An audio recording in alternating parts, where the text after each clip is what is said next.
Hey, aloha everyone. Paul Aker here reporting live at the County Council building in Wailuku, where public testimony is still underway behind me. Up on the 8th floor there in the council chambers before the Planning Commission, people are talking about the mayor's proposed vacation rental ban. Now, full disclosure here, Paul Aker, yours truly, is a realtor on the island, and I do have a practice that includes vacation rentals. That said, I'm also very much a journalist and have been for a very long time. Do my honest best to get you the facts accurately and as objectively as possible. That said, here's what we saw today early in the morning when they first started testifying, and that is people on the mayor's side. The mayor himself came and testified, the mayor talking about what a need there was for housing on the island in light of the Lahaina fire really before that. But he said that if they could force the ban of these 7,000 or so properties on the Minatoya list, it opened up about 13% of the needed properties on the island for people that don't have enough housing.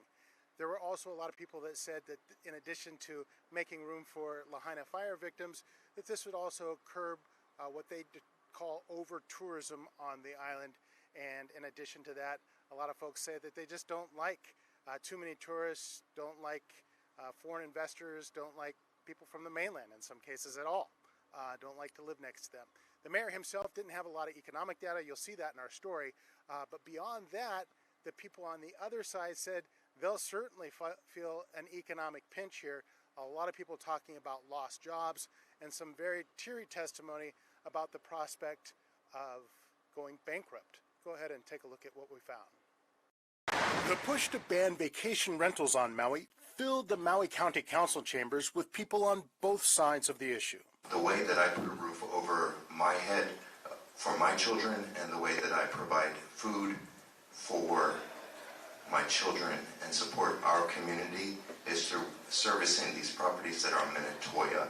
So I would like to voice my opposition. All I hear is a tantrum to what foreigners have been thinking that they are entitled to for centuries. Do any of the STR owners ever ask yourself, am I part of the community I own in? So many people came to testify before the Planning Commission that chambers couldn't hold everyone, forcing some people to watch on the lawn. Inside, Mayor Richard Bisson came to argue for his bill. As mayor, my primary responsibility is to protect our people.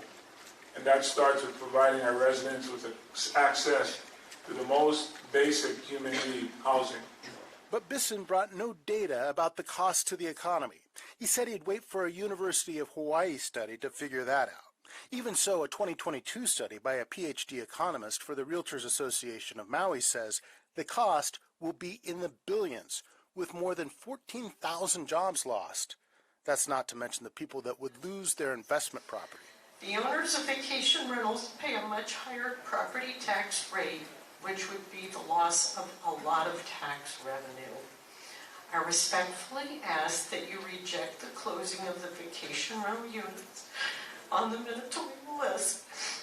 Thank you for your time. Bisson seemed unmoved about the economic issues. He claimed the need for post-Lahaina fire housing trumps other concerns. Bisson told vacation rental owners that this kind of loss is just part of the risk of investing. I'll remind you that all investments involve speculation and risk.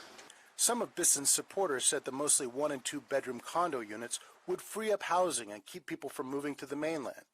Others just seemed angry that vacation rentals bring mainland tourists, investors, even residents. I want to live in a community that I know the people that I'm living next to. And so we'll come back out here live now. Again, that is just a little bit of what we saw there at that meeting that's still underway behind me, public testimony. And as you saw there, notably, the mayor very much a supporter of obviously ending the vacation rentals on the Minatoya list, again, 7,000 or so properties. Not so concerned about the economic impact, and that really seems to be where these sides are diverging here. So we'll definitely keep our eye on that. Meanwhile, this will probably come back to the Planning Commission on July 9th, and that's because, according to the Planning Commission chair here, there's just too much testimony to be heard by the cutoff time of 8 o'clock this evening. So she's anticipating that they'd be back July 9th to hear even more public testimony, hopefully get it all taken care of by then. That's not certain yet, just the way things looked about midday. And then it's out of their hands. They turn it over to the council meeting, whatever their recommendation is, turn it over to the council, and the council will take charge from there. As Maui Alert has pointed out in the past, we know of several council members who have enthusiastically expressed support of this in the past, that being Tamara Paulton leading the punch there as she proposed this a few years ago, which actually spurned that 2022 analysis. So we know that there's at least 3 or 4 people already that are inclined to support this. Where it goes beyond that, it's hard to say. Alice Lee, the chair of the council, does not seem so ready to pull the trigger on this. She wants to see more data to see just how bad the blow would be, economically speaking. Maui Alert, as you know, we've been reporting that there was that 2022 study referenced in the story that says it'd just be devastating, a horrific blow to the economy. The council has spent $300,000 to get their own study.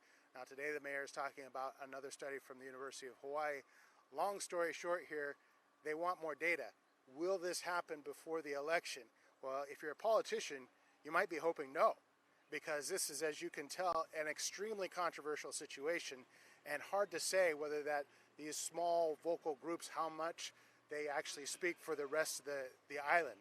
So you're really playing with fire from a political standpoint, but on the other hand, that might just be the way the voters want it. Make your call and let us vote on that.